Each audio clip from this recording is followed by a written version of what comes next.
Hi hello friends, ನಮಸ್ಕಾರ. ಬನ್ನಿ ಇವತ್ತು ನಾನು ನಿಮಗೆ ಒಂದು ಒಳ್ಳೆ ಈವ್ನಿಂಗ್ ಸ್ನ್ಯಾಕ್ಸ್ ಅಂತಲೇ ಹೇಳ್ಬೋದು. ಮನೇಲಿ ಏನಾದರೂ ಚಪಾತಿ ಉಳಿದಿದ್ರೆ ಅಥವಾ ಮಕ್ಕಳು ಮನೇಲಿ ಚಪಾತಿನ ತಿಂತಿಲ್ಲ ಅನ್ನೋರು ಈ ಥರದ ಒಂದು ಒಳ್ಳೆ ರೆಸಿಪಿನ ಟ್ರೈ ಮಾಡೋದ್ರಿಂದ ನಿಜವಾಗ್ಲೂ ಮನೇಲಿ ಮಕ್ಕಳು ದೊಡ್ಡವರು ಕೂಡ ಇಷ್ಟಪಟ್ಟು ತಿಂತಾರೆ ಅಂತಲೇ ಹೇಳ್ಬೋದು. ನಾನು ಮೊಟ್ಟೆ ಜೊತೆಗೆ ಚಪಾತಿನ ಚಿಕ್ಕದಾಗಿ ಕಟ್ ಮಾಡ್ಕೊಂಡು ಅದರಲ್ಲಿ ಒಂದು ನ್ಯೂ ರೆಸಿಪಿ ಅಂತಲೇ ಹೇಳ್ಬೋದು ಮಾಡಿದ್ದೀನಿ. ಖಂಡಿತವಾಗ್ಲೂ ನೀವು ಕೂಡ ಮನೇಲಿ ಒಂದ್ಸಲ ಟ್ರೈ ಮಾಡಿ ನೋಡಿ, ತುಂಬ ಇಷ್ಟಪಟ್ಟು ಕೂಡ ಎಲ್ಲರೂ ತಿಂತಾರೆ. ಬನ್ನಿ ನೋಡೋಣ ಹೇಗೆ ಮಾಡೋದಂತ ನಾನು ನಿಮಗೆ ತೋರಿಸ್ತಾ ಹೋಗ್ತೀನಿ.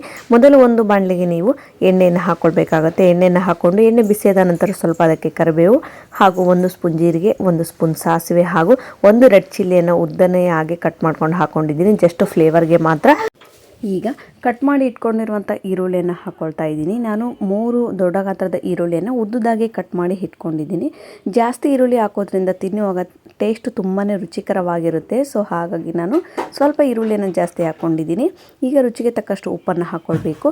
ಯಾವುದೇ ಅಡುಗೆನ ಮಾಡುವಾಗ ಈರುಳ್ಳಿ ಬೇಯಿಸುವಾಗ ಯಾಕೆ ಉಪ್ಪು ಹಾಕ್ತಾರೆ ಅಂದರೆ, ಉಪ್ಪನ್ನು ಹಾಕೋದ್ರಿಂದ ನೀರಿನ ಅಂಶದಿಂದ ಬೇಗ ವೆಜಿಟೇಬಲ್ಸ್ ಎಲ್ಲ ಚೆನ್ನಾಗಿ ಬೇಯುತ್ತೆ ಅಂತ. ಸೊ ಆ ಕಾರಣಕ್ಕಾಗಿ ಈಗ 1 ಚಿಟಿಕೆಯಷ್ಟು ಅರಿಶಿನ ಪುಡಿಯನ್ನು ಹಾಕ್ಕೊಂಡು ಚೆನ್ನಾಗಿ ಮಿಕ್ಸ್ ಮಾಡ್ಕೊಳ್ತಾ ಇದ್ದೀನಿ. ಗ್ಯಾಸನ್ನು ಲೋ ಫ್ಲೇಮಲ್ಲಿ ಇಟ್ಕೊಂಡು ಚೆನ್ನಾಗಿ ಈರುಳ್ಳಿಯನ್ನು 1-2 ನಿಮಿಷ ಬೆರೆಸಿದಾದಮೇಲೆ 1 ದೊಡ್ಡ ಗಾತ್ರದ ಟೊಮೆಟೊ ಹಣ್ಣನ್ನು ಉದ್ದುದ್ದನೇದಾಗಿ ಕಟ್ ಮಾಡಿ ಹಾಕ್ಕೊಂಡಿದ್ದೀನಿ. ಹಾಕ್ಕೊಂಡು ಚೆನ್ನಾಗಿ ಮಿಕ್ಸ್ ಮಾಡ್ಕೊಳ್ತಾ ಇದ್ದೀನಿ. ಈಗ ಸ್ವಲ್ಪ 1 ಇಡಿ ಆಗೋಷ್ಟು ಮೆಂತ್ಯ ಸೊಪ್ಪನ್ನು ಹಾಕ್ಕೊಳ್ತಾ ಇದ್ದೀನಿ. ನಿಜವಾಗ್ಲೂ ಮೆಂತ್ಯ ಸೊಪ್ಪನ್ನು ಹಾಕೋದ್ರಿಂದ ನಿಮಗೆ ಎಕ್ಸ್ಟ್ರಾ ಫ್ಲೇವರ್ ತುಂಬಾ ಚೆನ್ನಾಗಿ ಬರುತ್ತೆ. ಇಲ್ಲ ಅನ್ನೋರು ಪರವಾಗಿಲ್ಲ, ಸ್ಕಿಪ್ ಮಾಡ್ಕೊಳ್ಬೋದು. ಮೆಂತ್ಯ ಸೊಪ್ಪನ್ನು ಹಾಕಿ 1-2 ನಿಮಿಷ ಆದಮೇಲೆ ಸೊಪ್ಪೆಲ್ಲ ಚೆನ್ನಾಗಿ, ಸೊಪ್ಪೇನು ಲೇಟಾಗಿ ಬೇಯೋಕ್ಕೆ ಟೈಮ್ ಬೇಕು ಅನ್ನೋ ಥರ ಆಗೇನಿಲ್ಲ, 1-2 ನಿಮಿಷ ಬೇಯಿಸಿದರೆ ಸಾಕು, ತುಂಬ ಚೆನ್ನಾಗಿ ಬೇಯುತ್ತೆ. ಈಗ ನಾನು 3 ಮೊಟ್ಟೆನ ತೊಗೊಂಡಿದ್ದೀನಿ.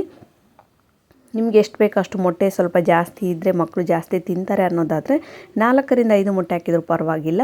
ನಾನು 3 ಮೊಟ್ಟೆಯನ್ನು ಹಾಕ್ಕೊಂಡಿದ್ದೀನಿ. ಹಾಕ್ಕೊಂಡು ಚೆನ್ನಾಗಿ ಒಂದು ಸಲ ಮಿಕ್ಸ್ ಮಾಡಿಕೊಂಡು ಗ್ಯಾಸನ್ನು ಲೋ ಫ್ಲೇಮಲ್ಲೇ ಇಟ್ಕೊಳ್ಬೇಕಾಗುತ್ತೆ. ನೋಡಿ, ತಳ ಹಿಡಿಲಾರ್ದಂಗೆ ನೀವು ಕಂಟಿನ್ಯೂಸ್ ಆಗಿ ಮಿಕ್ಸ್ ಮಾಡ್ತಾನೆ ಇದ್ದರೆ ನಿಜವಾಗ್ಲೂ ವೆರಿ ಕ್ವಿಕ್ ಆ್ಯಂಡ್ ಈಸಿಯಾಗಿ ಈ ರೆಸಿಪಿ ಕೂಡ ನಿಮಗೆ ರೆಡಿಯಾಗುತ್ತೆ ಅಂತಲೇ ಹೇಳ್ಬೋದು. ಈಗ 1 ಸ್ಪೂನ್ ಆಗೋಷ್ಟು ರೆಡ್ ಚಿಲ್ಲಿ ಫ್ಲೇಕ್ಸನ್ನು ಹಾಕ್ಕೊಳ್ತಾ ಇದ್ದೀನಿ. ಈಗ 1 ಸ್ಪೂನ್ ಆಗುವಷ್ಟು ನಾನು ಚಿಕನ್ ಕಾಟುವ ಮಸಾಲವನ್ನು ಹಾಕ್ಕೊಂಡು ಚೆನ್ನಾಗಿ ಮಿಕ್ಸ್ ಮಾಡ್ಕೊಳ್ತಾ ಇದ್ದೀನಿ. ಸ್ವಲ್ಪ ಕೊತ್ತಂಬರಿಯನ್ನು ಹಾಕ್ಕೊಂಡು ಮಿಕ್ಸ್ ಮಾಡ್ಕೊಳ್ಬೇಕಾಗುತ್ತೆ. ನೋಡಿ, ಮತ್ತು ತಳ ಹಿಡಿಯುತ್ತೆ ಅಂತ ನೀವು ಎಣ್ಣೆ ಹಾಕಲಿಕ್ಕೆ ಹೋಗಬೇಡಿ. ನಿಜವಾಗ್ಲೂ ಜಾಸ್ತಿ ಎಣ್ಣೆ ಆದರೆ ತಿನ್ನುವಾಗ ತುಂಬ ಎಣ್ಣೆ ಅನಿಸುತ್ತೆ, ತಿನ್ನುವಾಗ ಟೇಸ್ಟ್ ಬರೋದಿಲ್ಲ. ಸಾಧ್ಯ ಆದಷ್ಟು ಎಣ್ಣೆನ ಕಡಿಮೆ ಹಾಕ್ಕೊಂಡೇ ಮಾಡ್ಕೊಳ್ಳಿ.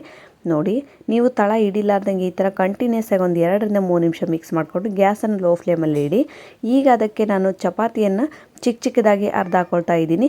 ಇಲ್ಲ ಚಪಾತಿಲಿ ಮಕ್ಕಳು ಮನೇಲಿ ತಿನ್ನಲ್ಲ ಅಂದರೆ 1 ಚಪಾತಿಲಿ ಮೊಟ್ಟೆ ಪಲ್ಯನ ಹಾಕ್ಕೊಂಡು ರೋಲ್ ಕೂಡ ಮಾಡಿಕೊಂಡು ಚಪಾತಿ ರೋಲ್ ಕೂಡ ಮಾಡಿಕೊಡ್ಬೋದು.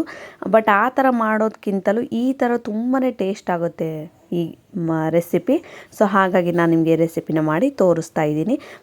ಸಾಧ್ಯ ಆದಷ್ಟು ಚಿಕ್ಕದಾಗಿ ಕಟ್ ಮಾಡ್ಕೊಳ್ಳೋದ್ರಿಂದ ಮೊಟ್ಟೆಯಲ್ಲಿ ಚೆನ್ನಾಗಿ ಅದು ಚಪಾತಿ ಬೇಯುತ್ತೆ. ಸೊ ಹಾಗಾಗಿ ಚಿಕ್ಕದಾಗಿ ಚಪಾತಿಯನ್ನು ಕಟ್ ಮಾಡ್ಕೊಳ್ಬೇಕಾಗುತ್ತೆ. ನೋಡಿ, ಮೊಟ್ಟೆ ಗ್ರೇವಿ ತುಂಬಾ ಚೆನ್ನಾಗಿ ರೆಡಿಯಾಗಿದೆ. ಈಗ ಆ ಸ್ಟೆಫನ್ಗೆ ನಾನು ಕಟ್ ಮಾಡಿ ಇಟ್ಕೊಂಡಿರುವಂಥ ಚಪಾತಿಯನ್ನು ಹಾಕ್ಕೊಂಡು ಚೆನ್ನಾಗಿ 3ರಿಂದ 4 ನಿಮಿಷ ಚಪಾತಿಯನ್ನು ಚೆನ್ನಾಗಿ ಬೇಯಿಸ್ಕೊಳ್ಬೇಕಾಗುತ್ತೆ. ಖಂಡಿತವಾಗ್ಲೂ ಯಾರೆಲ್ಲ ನೀವು ಒಂದು ಸಲ ರೆಸಿಪಿನ ಟ್ರೈ ಮಾಡಿಲ್ಲೋ ನೀವು ಕೂಡ ಒಂದು ಸಲ ಟ್ರೈ ಮಾಡಿ ನೋಡಿ, ಹೇಗಿದೆ ಅಂತ ನನಗೆ ಕಾಮೆಂಟ್ ಮೂಲಕ ತಿಳಿಸಿ. ಚಪಾತಿ ಹಾಕಿದ ತಕ್ಷಣ 4 ನಿಮಿಷ ಚೆನ್ನಾಗಿ ಗ್ಯಾಸನ್ನು ಲೋ ಫ್ಲೇಮಲ್ಲಿ ಇಟ್ಕೊಂಡು ಬೇಯಿಸ್ಕೊಳ್ಳಿ. ಹಾಗೂ ಯಾರೆಲ್ಲ ನನ್ನ ಚಾನಲ್ನ ಹೊಸದಾಗಿ ನೋಡ್ತಿದ್ರು ದಯವಿಟ್ಟು ನನ್ನ ಚಾನಲ್ಗೆ ಲೈಕ್ ಮಾಡಿ, ಶೇರ್ ಮಾಡಿ ಹಾಗೂ ಸಬ್ಸ್ಕ್ರೈಬ್ ಮಾಡ್ಕೊಳ್ಳೋದನ್ನು ಮಾತ್ರ ಮರಿಬೇಡಿ. ನನ್ನ ಹೊಸ ವೀಡಿಯೋಗಳ ನೋಟಿಫಿಕೇಷನ್ ನಿಮಗೆ ಬೇಕು ಅಂದರೆ ಖಂಡಿತವಾಗ್ಲೂ ನೀವು ನನ್ನ ಚಾನಲ್ನ ಸಬ್ಸ್ಕ್ರೈಬ್ ಮಾಡಿ. ನೋಡಿ, 4 ನಿಮಿಷ ಆದಮೇಲೆ ನಾನು ಒಂದು ಸಲ ಚೆನ್ನಾಗಿ ಮಿಕ್ಸ್ ಮಾಡ್ಕೊಳ್ತಾ ಇದ್ದೀನಿ. ಮನೆಯೆಲ್ಲ ಘಮ ಅನ್ನೋ ಥರ ಈವ್ನಿಂಗ್ ಸ್ನ್ಯಾಕ್ಸ್ ಕೂಡ ತುಂಬಾ ರುಚಿಕರವಾಗಿ ರೆಡಿಯಾಗಿದೆ.